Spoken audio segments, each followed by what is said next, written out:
Hey everyone, this is Gleb Bakhmutov. If you use TanStack router, you have a nice bonus feature enabled by default. It's the data preload. Let me show you how data preload works. I have application, I'm at the home page, and if I open the DevTools and look at the network tab, and if I just hover over a link to the employees route right here, notice that the network tab shows a network request to fetch the data. So TanStack router by default preloads the data before you even go to the components of it. As soon as you transition to the employees component, you have the list already there. So it's very nice, it's turned on by default. And let's write a Cypress test that confirms it. So I started the test, I define the sci-intercept that returns the list of employees. I'm visiting the home page, and my preload is explicitly set to true, which is the default. And what I want to do, I want to say this contains a link, and let's see if the network call is triggered by the mouse over.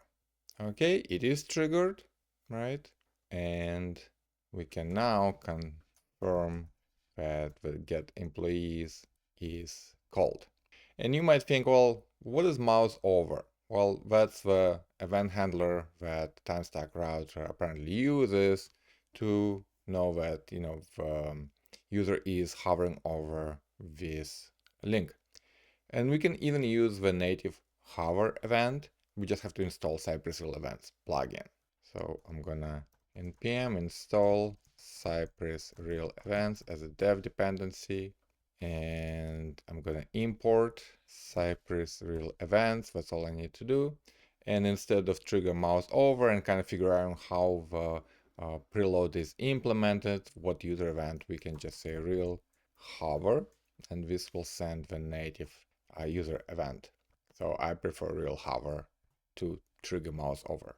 All right, and let's confirm that if we don't have preload configured, then this call never happens. So I'm gonna set it to false and reload the test, and the network call never happens. It happens if we go to employees tab. Now it actually gets called. All right, for more examples, check out the YouTube playlist with my TanStack router testing videos. There are a couple more that show different aspects of TanStack router.